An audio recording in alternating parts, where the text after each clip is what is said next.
네, 안녕하십니까. 치과의사 박창진입니다. 도움될 만한 얘기 많이 하고 가도록 하겠습니다. 우리가 치아 건강에 대해서 루머나 소문들이 굉장히 많이 있는데 가글을 꼭 해야 된다. 구강 세정기를 무조건 써야 치아 건강에 좋다. 맞는 정보들이 많은가요? 혹은 뭐 좀 잘못된 정보들이 많은가요?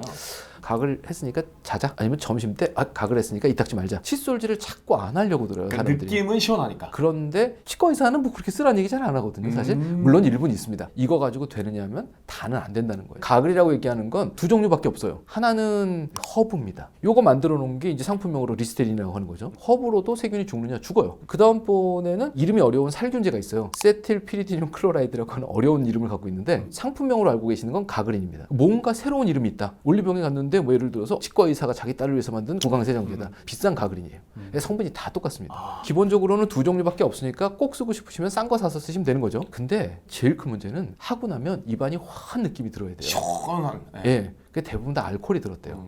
근데 이 알코올이 무슨 역할을 하냐면 입이 마릅니다. 입이 마르면 지저분한 게 더 붙어요. 또 다른 거 하나는 이게 어떻게 보면 이제 화학 약품이잖아요. 이걸 계속 내 입안에 넣는 게 진짜 좋을 건가 하는 거예요.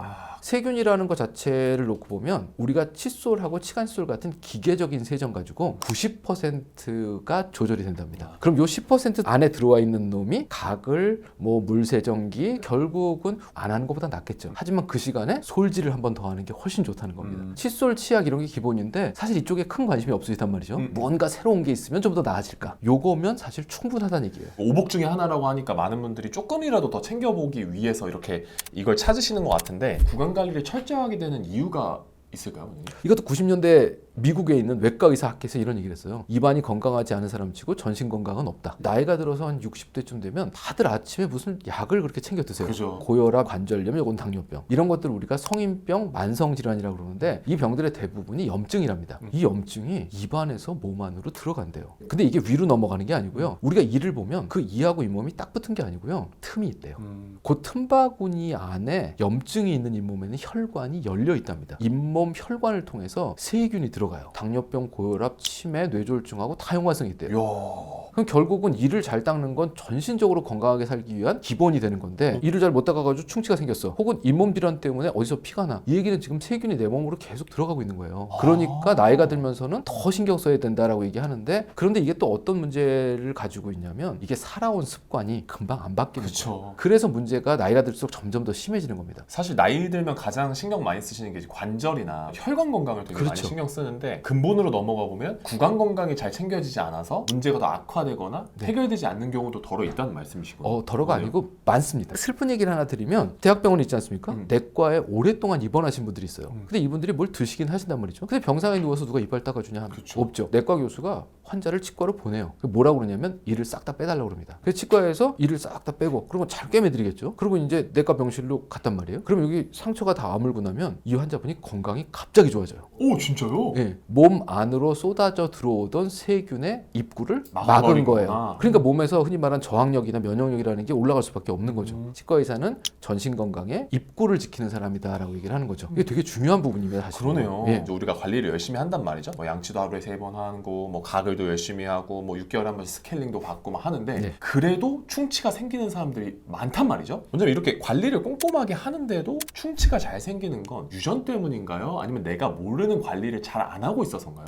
관리를 꼼꼼하게 잘 하고 있다는 그 전제 조건이 많이 잘못됐어요. 단적으로 이렇게 보시자고 입안에 28개가 있어요, 치아가. 오늘 내가 이를 닦는데 오른쪽 위에 맨 뒤에 어금니 바깥면은 다 닦았구나, 깨끗해졌네, 뽀득뽀득, 다음 이를 닦아볼까? 이렇게 생각하신 분 있어요? 없죠. 네, 그러니까 꼼꼼하지 않은 거예요. 그동안에 우리가 하는 칫솔질은 보통 이렇습니다. 칫솔에다가 치약을 짜죠. 그럼 호 닦아요. 엄청나게 열심히 닦습니다. 그러다 보면 입안에 거품이 하나 가득 차요. 그럼 이제 한번 이렇게 뱉죠. 여기서 그만두면 죄짓는 것 같죠? 또 닦아요. 호 닦습니다. 정말로 열과 성의를 다 닦은 다음에 뱉어내고 물로 막 헹구면 이게 우리가 하고 있는 열과 성의를 다한 칫솔질이에요. 시간 얼마나 걸렸을 것 같아요? 보통 일반 사람들이 최선을 다한 양치질이란 뭐 한 말이에요. 1분 걸릴까요? 여기가 45초예요. 45초밖에 안 돼요? 열과 성의를 다한 게 45초입니다. 그런데 치과의사가 얘기하는 최소 시간이 3분이에요. 근데 우리는 45초밖에 안 하고 있으니까 제대로 닦이는 사람이 전국에 한 명도 없는 거예요. 그래서 병이 생기는 겁니다, 사실은요. 아까 시원하게도 한번 짚고 넘어가 보시자고요. 시원하다라고 얘기하는 건 대부분의 경우 내가 이나 잇몸에 상처를 낸 거예요. 칫솔질은 치아를 깨끗하게 닦는 겁니다. 이게 지금 제일 잘못된 말입니다. 아까 제가 뭐라고 그랬냐면 어디서 염증이 들어간다고 그랬죠? 치아와 잇몸의 사이에서 살을 닦는 거예요. 살을 닦을 때 소리가 날까요? 안 나죠? 안 나요. 살을 닦을 때. 그러니까 쓸데없는 이만 문지르고 있으니까 치카치카 소리가 나는 거예요. 그러니까 칫솔질을 제대로 하면 아무 소리가 안 납니다. 오 진짜요? 예, 소리 나는 사람은 다 잘못 닦고 있는 거예요. 오. 그 잇몸 있는 데를 닦아야 돼요. 그래서 칫솔질은 치아를 깨끗하게 닦는 겁니다. 이게 잘못된 거고, 칫솔질은 치아와 잇몸을 닦는 겁니다. 그런데 시원하다는 느낌은 그 잇몸에 상처를 낼 때 내가 느끼는 느낌이에요. 근데 이렇게 시원하다고 느끼는 게 방금 원장님이 얘기해 주셨던 상처가 나서인 것도 있지만 네. 우린 보통 치약을 막 진짜 확한 걸 썼을 때 이야 기가 막히게 시원하다라고 그쵸. 느끼잖아요. 네. 그럼 치약도 그런 것들을 좀 안 써야 되는 부분인가요? 네, 입안을 점막이라고 부릅니다. 음. 점막은 이제 좀 촉촉하게 젖어 있는 피부죠. 어디 있냐면 요 눈알, 그다음에 저 콧구멍 쪽 안쪽에, 그죠? 이런 데가 점막이에요. 치약을 짜서 눈알이나 콧구멍 안에 바른다고 생각해 보세요. 너무 고통스러운데요? 그러니까 점막에는 그런 짓 하는 거 아니에요. 우리 몸에다 그런 짓 하는 거 아닌데, 실제로 참 다행스러운 건 입안의 점막 중에 일부분은 우리가 김치찌개도 먹고 마라탕도 먹어야 되니까 그 부분에 각화가 있대요. 그래서 보호가 좀 돼서 매운 걸 좀 먹을 수 있는 건데, 어떻게 됐건 간에 그 자극적인 성분을 매일 집어넣는 건 안 좋다는 거죠. 그럼 치약 선택 중에 하나는 나왔죠. 맛이 밍밍해야 된다. 화한 맛 없는 거. 그래야지만 잇몸도 보호가 되고 이도 깨끗하게 닦았는지 우리가 파악이 가능한 거죠. 칫솔질을 열심히 해가지고 나왔어요. 근데 엄마가 딱 귤을 갖다 주고 나서 세중아 귤 먹어라 이렇게 했을 때 엄마 나 방금 양치질하고 나와서 귤 맛 이상하고 안 느껴져서 그렇죠, 안 먹을래? 그렇죠. 라고 하잖아요. 맞아요. 잘못된 치약을 선택해서 그렇게 되는 건가요? 슬프지만 그렇습니다. 치약 안에 거품 내는 성분이 있대요. 그 거품이 내야지 막 닦인 것 같잖아요. 뭔가 시원하게 느껴지니까. 네, 이게 아까 말씀드린 화한 맛하고 똑같아요. 거품이 많이 난다고 이가 깨끗해지지 않는답니다. 착각이에요. 심리적인 만족감인 거예요. 그런데 이 거품 내는 성분 중에 전통적으로 2차 대전 때부터 지금까지 안 바뀌고 쓰고 있는 게 이름이 어려워요. 소디움, 라우릴, 설페이트. 우리말로 바꾸면 황산염인데 요 놈이 주로 거품 내는 거고, 샴푸나 비누 같은 데 들어있습니다. 첫 번째로는 입을 마르게 한대요. 아까 가글하고 비슷하게 들어온 게 더 붙어요. 입이 마르면 또 다른 거 하나는 구내염이라고 하는 게 있죠. 입에 이렇게 빵꾸 나서 하얗게 생긴 네네, 구내염이 낫는 걸 방해한대요. 그러면 치약 안에는 거품이 안 나야 좋아요. 아 그러네. 네, 불맛이 이상한 게 바로 그 소디움 라우릴 설페이트가 산하고 만났을 때 느껴지는 겁니다. 그럼 안타깝게도 우리가 어렸을 때부터 지금까지 써온 치약에 대부분 그게 많이 들은 거죠. 근데 왜 도대체 별로인 성분을 안 빼내냐? 화하지 않고 거품이 안 나면 안 팔리니까. 팔려요. 아 근데 거품도 안 나고요, 화한 맛도 없어요. 이런 걸 팔려고 그러면 제가 지금 얘기한 것처럼 무지하게 설명 많이 해야 되죠. 설명 안 해도 팔리는데 굳이. 기업에서는 굳이 그렇게 힘들어서 팔 필요가 없는 거잖아요. 그러니까 지금 현재 시중에서 돌아다니는 치약 중에 대부분은 이 두 가지가 다 들어있어요. 화하고 거품만이 나. 향료, 거품 내는 거, 연마제, 이게 다 보조 성분이랍니다. 치약에. 치약의 주성분이 하나 남았어요. 뭐예요? 이게 불소예요. 아 저 초등학교 때 막 이렇게 네, 했던 그거 불소. 네. 치약은 충치 예방 때문에 쓰는 거예요. 부서진 부분을 복구하고 이를 딱딱하게 만들어주는 성분의 이름이 불소랍니다. 그럼 치약은 불소를 이에다가 바르는 거예요. 도포하는 거군요. 네, 그럼 오래 칫솔질 하시면 좋겠죠. 네. 그렇죠. 그래서 오래 닦으면 됩니다.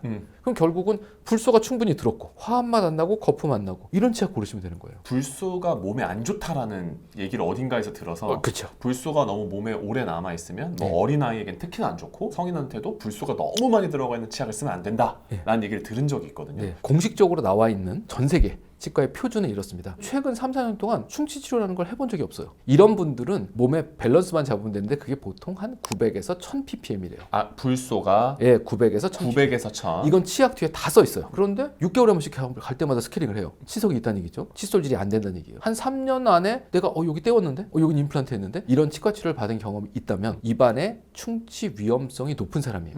이런 사람들은 보통 1450ppm을 쓰라고 합니다. 아 1450ppm. 네. 사실 따지고 보면 우리나라 국민들이 대부분 다 1450이겠죠? 예, 그래서 표준은 1450을 쓰면 된다. 그런데 불소가 위험하다, 혹은 뭐 이게 나쁜 물질이기 때문에 몸에 쌓인다 그러면 일단 몸에 쌓이진 않아요. 대사돼서 다 나갑니다. 물론 앉아서 치약 한 통을 앉은 자리에서 쭉 짜먹으면 문제가 생길 수도 있어요. 방금 불소 얘기를 듣다 보니까 떠오르는 질문이 불소를 치아에다 도포하는 과정이 필요하다라고 했어요. 네. 근데 우리는 보통 양치질을 하고 나서 이제 거품이 이만큼 나가지고 시원한 이제 개운하다 하면 이제 양치 물을 한 10번을 그쵸. 해가지고 다 뱉는단 말이죠. 불소도 같이 빠져나올 거 아니에요. 그렇죠. 우리나라만 그렇게 헹궈요. 안 헹굽니다. 외국은. 아 치약을 안 헹군다. 네, 치약을 안 헹구는 이유는 아까 말씀드린 대로 불소가 입안에 오래 남아 있어요. 그래. 그런데 우리나라는 왜 도대체 10번씩 헹구라고 그랬냐? 이 거품 내는 성분 때문에. 근데 그거 안 들은 거 쓰면 안 헹궈도 되는 거잖아요. 그러네요. 예. 또 다른 거 하나는 치약을 너무 많이 써요. 과하게. 네, 불소의 농도는 중요하지만 양은 별로 안 중요해요. 치약은 얼마가 적정량이냐? 칫솔 위에 이렇게 쭉 짜는 거 있잖아요. 이건 치약 회사 광고예요. 얼마나 쓰면 좋으냐면 완두콩 있죠, 초록색 동그란 거.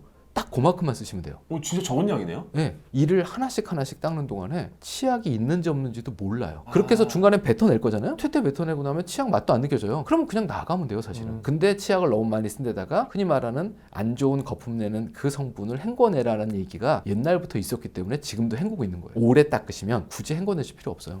칫솔이 있지 않습니까? 좋은 칫솔을 고르는 기준은 어떤 게 있어요? 우선 첫 번째로 머리를 볼게요. 걸레라고 보십시다. 손에다 걸레 끼고 이렇게 닦는 거고요. 이렇게 닦는 거고 어느 게 더 꼼꼼하게 닦아요? 이거 당연히 이렇게. 그럼 칫솔 머리는 작을수록 좋다는 얘기죠. 그러니까 작으면 작을수록 좋다는 거예요. 그렇죠. 칫솔 한번 보여드릴게요. 이렇게 생긴 칫솔이 있어요. 네. 이렇게 생긴 놈이 있어요. 이게 조금 더 작네요. 이거 많이 줄어들었죠? 네. 이렇게 줄어들었어요. 진짜 많이 줄어들었어요. 많이 줄어들었죠? 예. 더 줄여볼게요. 자, 이렇게 보시겠습니다. 네, 이런 자, 칫솔이 실제로 이렇게 있나요? 보시면 크기의 차이들이 쭉 보이죠. 제가 이렇게 하나씩 닦는 거죠.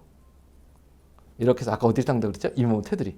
그죠? 이렇게 닦고 있는 걸 보니까 사람이 이상해 보이죠? 너무 광기가 있어 보여요. 자, 이제 머리는 됐어요. 작으면 좋다. 너무 작으면 빈가적이니까 이렇게 손을 대봐서 내 손가락 한 마디? 요 정도? 예, 요런 한 마디 정도 크면 좋겠다. 이거보다 크면 안 된다. 두 번째로는 칫솔털이 이렇게 생겨서 빗자루 쓰는 거 하고요. 이렇게 칫솔털이 드는 거 어느 게 쓰시겠어요?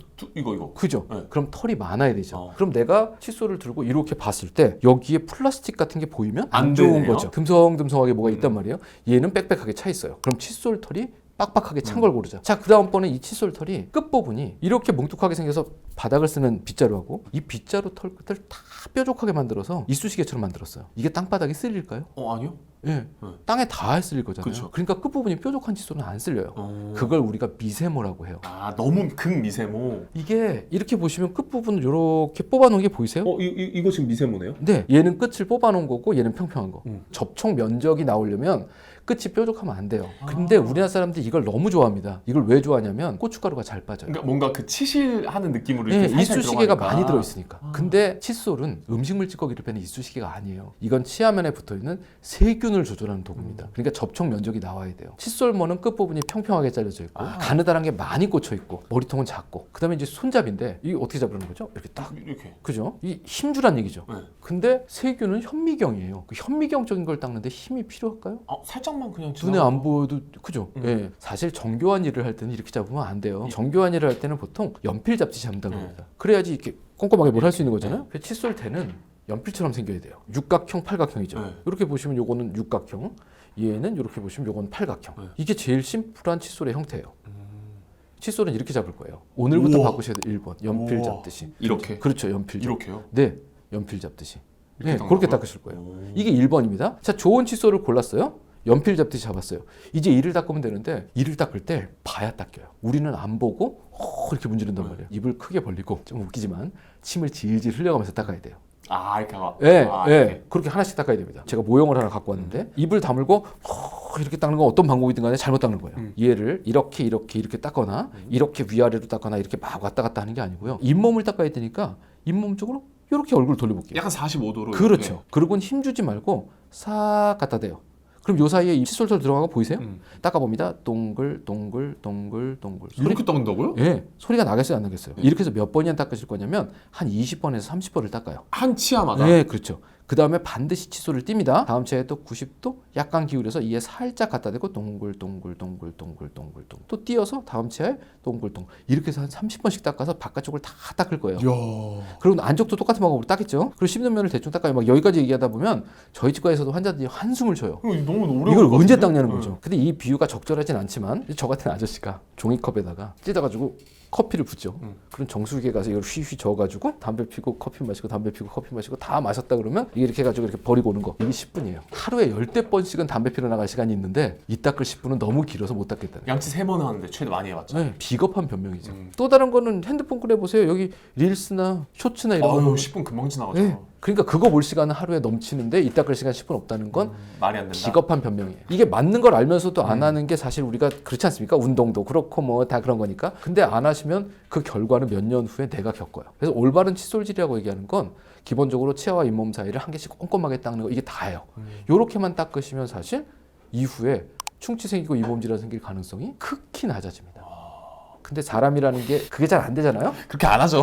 그게 잘 안 되니까 네. 이렇게 얘기하면 그렇지만 치과 의사들이 먹고 살 수 있는 거예요. 이렇게 열심히 매일 모든 국민이 닦으면 저 같은 사람이 없어질 수도 있어요. 그러네요. 네, 직업이 없어질 수 있는 위기 상황이 생길 수도 있습니다. 근데 이제 또 보험 처리가 많이 되다 보니 스케일링 치료를 많이 받으신단 그쵸? 말이죠. 요즘 치근 활택술, 어렵다. 치주 소파술이라는 네. 저렴한 관리 방법이 있으니 네. 스케일링뿐만 아니라 이 잇몸 치료, 뭐 가성비 있게 관리하세요라는 영상들이 굉장히 많거든요. 예, 예. 스케일링이라고 얘기하는 건 치아 표면에 이물질이 붙은 거예요. 음. 이걸 띄는 걸 스케일링이라고 그래요. 그 이게 왜 생기죠? 청소를 많이 안 해줘서 네. 그러니까 결국 잘 닦으면 치석이 안 생기죠. 안 생기는 거예요. 어. 그런데 빠딱빠딱하게 보이는 이 부분에 한 달 동안 칫솔이 한 번도 안 닿으면 굳는데요. 굳고 쌓이고. 쌓이면 그때 우리 눈에 보이는 치석이에요. 그럼 스케일링을 받았어요는 6개월 동안 칫솔이 안 닿은 자리가 이렇게 많아요 하고 똑같은 얘기예요. 이야. 그럼 그 칫솔 안 닿은 그 기간 동안에는 이미 잇몸에 염증이 있었겠죠. 1년에 2번 스케일링 받은 사람은 10개월의 염증이니까 몇 년 지나면 잇몸뼈가 내려가 있겠죠. 그러네요. 그러니까 매번 스케일링을 잘 받고 있어라는 얘기는 나는 칫솔질 못하는 사람이라고 똑같은 얘기예요. 네. 그런데 이게 머리통에 막 지저분한 게 붙었을 거잖아요. 이게 밑으로 자꾸 커진대요. 뿌리에도 치석이 붙겠죠. 근데 요 놈을 떼어내려고 드니까 기구를 좀 깊이 집어넣어야 되는데 아파요. 아파. 그럼 무슨 일을 해야 되냐면 치석을 떼어내고 오염된 뿌리 표면을 긁어내야 돼요. 이걸 뭐라고 그러냐면 뿌리를 잘 닦아서 매끈하게 만든다. 치근 뿌리를 할택 술 이렇게 얘기하는 거예요. 그 다음번에는 치석이 닿았던 반대쪽 잇몸 살은 부어 있을 거잖아요. 근데 이게 너무 붓고 오랫동안 염증이 있어서 안 나을 것 같아요. 그럼 얘기는 끔찍하지만 잇몸을 좀 도려내요. 그래야 새살이 도를 거니까. 그러면 이 부분을 잘 긁어낸다. 소파술이라고 그래요. 이게 무슨 얘기를 드리고 싶은 거냐면 이 환자 정말 염증이 심해요. 그럼 오늘 마취도 하고 안에도 긁어내고 해서 적극적으로 치료해야 될 경우도 있어요. 그런데 이 사람은 잘 닦고 가라앉고 또 닦고 가라앉으면 안 해도 되죠. 굳이. 네, 모든 사람한테 이게 가성비가 있으니까 이걸 받아라라고 얘기하는 건 좀 오바인 거예요. 또 다른 점은 뭐가 있냐면 식은 활텍스를 받으러 가기 전에 나와 후에 나가 달라야지 다음에 이 고생을 안 하신단 말이에요. 내가 스케일링을 받았어. 내가 그동안에 청소를 잘 못했나 봐. 그럼 오늘부터 집에 가서 열심히 한번 다시 닦아봐야 될 것 같아. 다음번에 갔을 때 뭐라고 사는데 이렇게 깨끗해요? 치석이 없네요? 이 소리를 들으면 이제 잇몸 치료가 된 거예요. 잇몸 치료는 치과 의사가 하는 게 아닙니다. 내가 하는 거예요. 내가 하는 거고. 그렇죠. 치과 의사는 환경을 만들어서 도와줄 뿐이에요. 그래서 인생에서 스케일링이 없어져야 잇몸 치료가 된 겁니다. 근데 이제 저런 얘기들이 많이 돌아다니는 건 한편으로 보면 좀 슬프기도 해요. 이게 잘 닦으세요를 일본어로 얘기해야 되는데 가성비 있는 치료예요라고 얘기하는 건 치과 의사가 이렇게 생긴 얘기를 하는 이유가 있다라는 거예요. 목적이 뭘까를 잘 보다 보면 이 채널에 있는 얘기를 들어도 될까? 저 사람이 하는 얘기는 믿을 수 있는 얘기일까? 라는 그 의중을 좀 파악하면서 정보 전달이 됐으면 좋겠다는 거예요. 이제 방금까지 말씀드린 게 어떤 이제 치료적인 부분이었다면 우리가 일상생활에서 지킬 수 있는 것들에 대해 좀 말씀을 나누고 싶은데 어릴 때부터 그런 얘기 진짜 많이 하잖아요. 과자, 초콜릿, 아이스크림 먹으면 이 썩는다. 뭐 이건 당연한 얘기겠죠. 설탕이 많이 들어가 있으니까. 그렇죠. 근데 이런 거 말고 그냥 아무렇지 않게 이건 당연하게 아닐 거야라고 생각하고 먹지만 그게 치아에 안 좋은 음식들이 뭐가 있을까요? 시큼한 거예요. 뭐 식초, 그렇죠. 뭐 네. 레몬, 네, 그런 뭐 것들. 라임 이런 것들. 네. 그래서 이에 산이 닿으면 칼슘이 막 녹아 나온대요. 참 다행스러운 건 중성이 되면 도로 붙는데요. 그럼 우리 이가 딱딱해 보이지만 매일 녹았다 붙었다 이러고 있는 거예요. 그런데 1년을 모아보니까 녹아나간 양이 더 많았더라. 그러면 이에 현미경 쪽으로 구멍이 뚫려요. 3년을 모아봤더니 녹는 양이 많았더라. 그러면 이제 이가 부스러진 게 보입니다. 5년을 모아봤더니 구멍이 뚫려요. 이렇게 구멍 뚫린 자리에 때가 끼면 까매지는 거예요. 근데 사실 충치는 까만색이 아니고 충치는 이가 부서진 자리예요. 자, 그러면 산을 조심하면 되죠. 모든 걸 다 녹이는 우리 몸의 가장 강산은 위산이에요. pH가 2랍니다. pH가 5.5쯤 되면 이빨이 녹는 거예요. 2부터 시작하면 바로 위에 뭐가 있냐면 레몬이 있어요. 레몬 위에 식초가 있고요. 그 위에 올라가면 이제 탄산 음료가 있습니다. 아, 탄산도 산이구나. 네, 탄산. 오, 엄청난 그러네요. 산이에요. 그 위에 스포츠 이온 음료가 있어요. 그다음에 에너지 음료가 있어요. 그다음에 과일 주스가 있어요. 그다음에 더 올라가면 탄산수가 있어요. 커피가 있어요. 맥주가 있어요. 와인이 있어요. 이게 다 녹는 겁니다. 이게 다 산이에요. 그런데 나는 그래도 일주일에 한 번은 피자 먹을 땐 콜라 먹어야지. 아무 문제 없어요. 먹으면 돼요. 그런데 나는 그래도 제로니까 하루에 한 캔씩 먹어요. 이건 큰일 나는 겁니다. 제로도 뭐만 없는 거예요? 설탕만 없는 당만 거군요. 없는 거고 강산이에요. 그러니까 나는 물은 탄산수야. 거기다 레몬을 매일 빠뜨려서 탄산수를 먹고 있어. 이건 네가 심하게 망가지는 거예요. 아침마다 건강을 위해서 레몬수를 마셔. 큰일 난 거죠. 근데 이 산은 어디서부터 오느냐? 지금 말씀드린 대로 레몬수를 먹거나 직접적으로 우리가 집어넣는 게 있죠. 그 외에 당분이 입안에서 분해되면 산이 된대요. 자, 냉장고 문을 열었어요. 음식이 썩었네? 이렇게 얘기하는 사람 아무도 없죠. 음식이 쉬었다. 쉬었네. 그 찍어 먹어보면 시큼한 맛. 시큼하면 버리는 거예요. 네. 우리 입안은요? 3분이래요. 그게 따뜻하고 축축하니까. 네. 그러니까 설렁탕 국물을 마시고 밥을 먹는 그 순간부터 입안에선 음식이 썩고 있는 거예요. 야. 그러면 무조건 산이 나오는 거예요. 입안에서 음식이 부패하니까. 그러니까 이걸 피해갈 수는 없어요. 그러니까 매번 빠져나간다. 근데 매번 식사는 할 수밖에 없는 거죠. 그런데 밥을 다 먹고 난 다음에 물도 마시고 침도 돌면 다시 중성이 된대요. 이때는 밥 먹을 때 빠져나왔던 칼슘이 돌아가서 붙는 거예요. 근데 하루 종일 뭘 먹어요. 치아에 들러붙을 시간이 없겠네요. 그렇죠. 그래서 음식물의 섭취 빈도가 중요하다고 그래요. 지금 제가 볼 때 제일 나쁜 거는 이거 들고 다니는 거죠. 텀블러. 네. 하루 종일 이를 뭐에다 절여놓는 거죠. 그러네. 네, 이게 최악이에요, 사실은. 그래서 입안에 침 말고 다른 것이 없는 시간이 길수록 충치는 안 생깁니다. 이제 원장님께서 30년 동안 근데 면허증 받은 건 95년입니다. 못해도 10만 명은 보셨을 것 같거든요. 가장 기억에 남는 환자분은 어떤 분이 있을까요? 이른이 넘으셨어요. 아래 앞니에 뿌리가 다 드러났어요. 여기. 예, 뭐 거기뿐만이 아니고 딴 데도 다 뼈가 녹은 거죠. 예. 그런데 이분이 아직도 칫솔질이 잘 안 되는 상태예요. 그럼 이제 생각해 보는 건, 아, 이분이 70년 인생 동안에 얼마나 많은 치과에 다녔었을까? 스케일링 끝나고 나면 이리 오세요. 그래서 칫솔질 하는 건 또 얼마나 배웠을까? 근데 왜 아직도 이럴까? 누가 잘못한 거죠? 저 같은 사람이 잘못한 거죠. 학생이 성적이 안 오르면 참고서를 바꿔주던, 공부하는 스타일을 더 가르치던, 뭔가 해야 방법을 되는데. 알려줘야 되는데. 근데 이분은 나름대로는 연세도 좀 있고 이거 안 빠졌으면 좋겠잖아요. 그러니까 열심히는 해요. 근데 열심히 한다고 성적이 오르지는 않잖아요. 그러니까 그걸 가이드를 해줘야 되는데 가이드가 잘 안 된 거예요. 그래서 이제 그분하고 얘기를 했어요. 여기가 안 닦이지 않냐. 사실 이 위에는 안 닦아도 돼요. 왜냐면 여기 잇몸 있는 데가 문제가 생기는 거니까. 이 잇몸 살을 살살 닦아야 되는데 지금 너무 세게 닦는 것 같아서 한참 얘기를 하고 잇몸을 닦는 걸 알려드렸단 말이죠. 네. 그때 이제 고맙다 그러고 가서 열심히 닦아고 오셨어요. 치석은 안 떨어지니까 스케일링도 했겠죠. 이제 스케일링 하는 전제 조건은 이 사람이 잘 닦아야 해줍니다, 저는. 그래서 이제 그분이 칫솔질이 좀 달라졌고 제가 그걸 깨끗하게 스케일링을 해드리고 그 다음번에는 이 유지 관리가 되기 시작했어요. 70년 만에. 그래서 처음에는 저희 치과에 오셨을 때 앞니 6개를 다 빼고 임플란트를 해야 된다라고 오셨는데 하는 데까지는 해보자라고 그래서 지금 한 4년 5년 지나고 있는데 6개월에 한 번씩 오시는데 제가 할 일이 아무것도 없어요. 임플란트를 안 했는데? 예, 깨끗하게 닦고 계셔서 물론 뿌리 끝에 뼈가 얼마 없어요. 이게 온전치는 않지만 그 정도 연세 됐으면 앞니로 뭘 오징어를 뜯어 먹지는 않아요. 그러니까 이 정도면 건강한 상태가 유지되고 있고. 오. 또 다른 거는 서두에 무슨 말씀드렸냐면 몸 안으로 쏟아져 들어가던 세균의 입구를 막은 거죠. 그럼 이분은 전신적으로 건강하는 데도 도움이 된 거예요. 그러네요. 그럼 임플란트 한 것보다는 더 좋은 걸 얻으셨을 수도 있단 말이죠. 근데 이런 분들을 만나면 항상 하시는 얘기가 있어요. 가시기 전에 손 붙들고 내가 원장님을 몇 년만 일찍 만났었대도 예. 근데 아까 제가 몇 명 봤냐고 얘기를 하셨지만 사실 전 모르지만 제가 하루에 죽어라고 환자를 봐도 20명 그다음에 새로 오시는 분들 정기적으로 다니신 분들 있으니까 만나봐야 2-3명이에요. 유튜브는 그거보다 훨씬 파급력이 크죠. 그래서 사실 제가 열심히 방송하러 다니는 이유 중에 하나가 제가 가지고 있는 개인적인 한계라는 게 있기 때문에 이 얘기를 해주면 저 사람 얘기가 맞는 것 같다. 나도 오늘부터 바꿔볼까? 본 사람이 예를 들어서 10,000명이면 그중에 1,000명만 바꿔도 엄청난 성과. 제가 병원에서 만날 수 없는 숫자예요, 사실. 예. 그래 사실 열심히 방송하러 다니는 거죠. 오늘부터 마음을 먹고 칫솔질이 달라지시면 인생이 달라집니다, 정말로. 그게 한편으로 보면 환자분들이 환장할 노릇이에요. A치과에 갔더니 지금 얘기한 대로 충치가 10개가 있대요. B치과에 갔더니 3개가 있대요. 저희 치과에 오시면 모든 치아에 충치가 다 있습니다. 한 개도 빼놓지 않고 다 있다 그래요. 그럼 제가 제일 나쁜 놈이죠. 그런 논리로 따지면요. 예, 이게 무슨 얘기냐면 충치라고 얘기하는 거는 치아에서 칼슘이 빠져나가서 이가 약해진 상태예요. 그 약해진 상태가 현미경으로 봐야 보이는 상태부터 시작해서 이건 긁어내지 않으면 안 될 정도로 심하게 썩은 것까지 되게 여러 종류가 있을 거예요. 근데 보통 치과에서 말씀드리는 충치는 너무 많이 썩어서 긁어내야 될 정도가 되면 충치라고 얘기를 해줘요. 근데 이 사람이 저희 치과에 꾸준히 다니던 사람이에요. 지난번 6개월 전에 봤을 때 여기 까만색이 보였어요. 불소치약도 잘 쓰고 있고 치과에도 정기적으로 오고 있고 칫솔질도 열심히 하고 있어요. 6개월이 지나서 또 봤는데 큰 변화가 없어요. 진행 속도가 더디다는 거예요. 그런데 이 사람이 오늘 저희 치과에 처음 왔어요. 그럼 이제 2종류의 치과 의사가 있을 겁니다. 1번, 사람을 믿어보자. 3개월 후에 또 오세요. 엑스레이 찍어봅시다. 또 3개월 후에 오세요. 엑스레이 찍어봅시다. 6개월 후에 봅시다. 이렇게 봤는데 오늘 당장은 충치가 분명히 맞지만 파내지 않고 이 충치가 진행되는 속도를 지켜보고 싶은 사람이 있어요. 근데 한쪽은 이 사람 오늘 처음 봤는데 치과에 언제 올지 모르겠어요.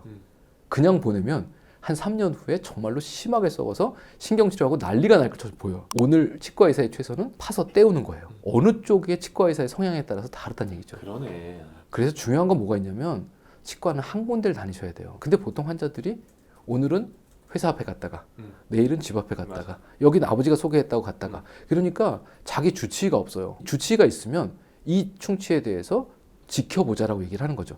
얘기는 무슨 얘기냐면 개수를 적게 얘기했다고 좋은 사람은 아니라는 거고 개수가 많다고 나쁜 사람은 아니라는 거고 대신 이 사람이 어떤 과정을 거쳐서 나와 이야기하고 있는지를 파악은 해야 되는 거예요. 근데 환자와 치과 의사가 둘 다 관심이 없어요. 환자의 관심사는 그래서 몇 개인데 얼마인데만 관심이 있고 치과 의사는 그래서 몇 개에서 얼마를 벌 수 있는 데만 관심이 있으면 둘이 딱 맞는 거죠. 그러면 다음번에 우리 치과에서 엑스레이도 찍어보고 해요. 이랬는데 야 이거 내가 아프지도 않은데 또 엑스레이 일찍 찍자고 그러네 이놈이? 엑스레이 비용 챙기려고 그러나 보다.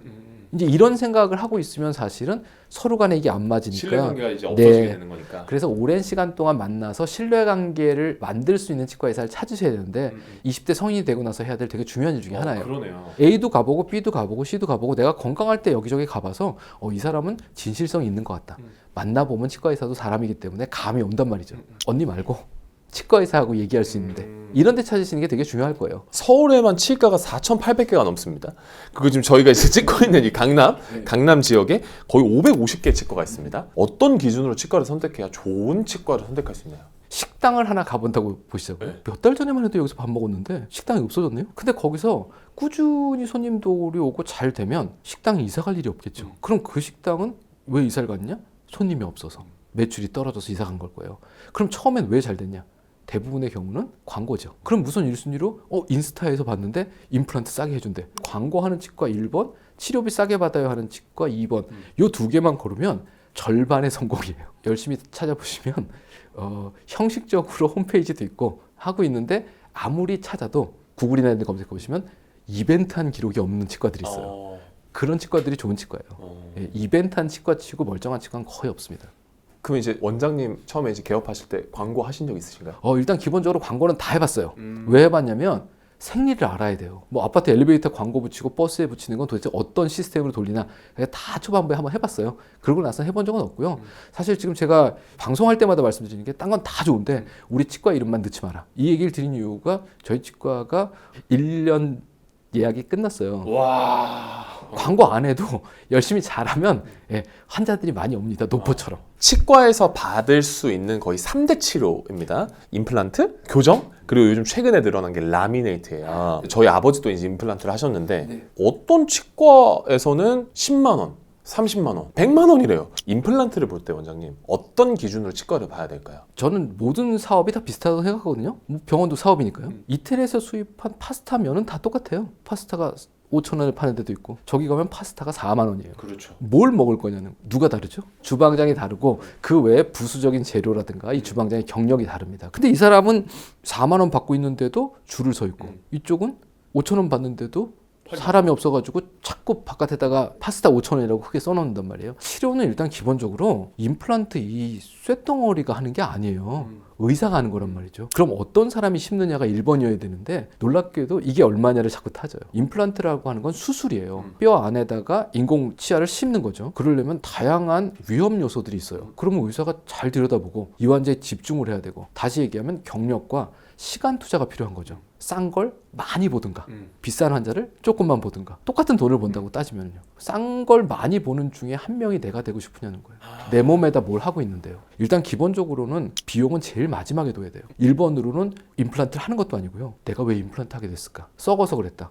그럼 다음번에 안 썩게 내가 무슨 노력을 할 거냐? 왜냐하면 임플란트 하신 분은 몇 년 지나면 2번 임플란트, 3번 임플란트를 꼭 하게 돼요. 임플란트를 하게 될 수밖에 없는 환경이었기 때문에 임플란트를 했단 말이에요. 그렇죠. 거기다 임플란트를 넣었어요. 되게 슬프지만 음식물 쓰레기통 속에다가 새 걸 하나 꽂아놓은 거하고 똑같은 거예요. 달라질 게 없는데. 네, 그러면 임플란트도 망가지고 나머지 치아들도 망가지면서 또 임플란트가 들어갑니다. 내가 깨끗하게 잘 관리해야 된다. 이게 1번. 이게 되면 그 다음번에는 내가 깨끗하게 잘 관리할 수 있도록 도와주는 치과 의사면 믿고 임플란트 심어도 되는 거죠. 그런데 오늘 가자마자 오늘 뺏고 임플란트 심읍시다. 다 해야 된대. 오늘 바로 해줄 수 있습니다. 이건 무슨 얘기냐면 네 입안에 관심이 없어. 나는 오늘 임플란트부터 심을 거예요. 그런데 싸게 해줄게. 친구 데리고 오면 얼마 더 해줄게. 이게 정말 위험한 사람인 거죠. 최대한 빨리 일정 잡아줄게. 그렇죠. 그럼 환자의 시간을 아껴주는 것처럼 보이지만 본인의 수입을 빨리 땡기는 거라고 볼 수도 있어요. 일단 매출을 빨리 일으키기 위해서. 임플란트를 했을 때 원장님 생각하실 가장 치명적인 단점. 무슨 문제가 있느냐? 음식을 씹을 때 요놈에 튀기면 바삭바삭한데? 그럼요. 이런 느낌도 있고 요 젤리는 쫀득쫀득하고 오징어는 질겅질겅. 이거를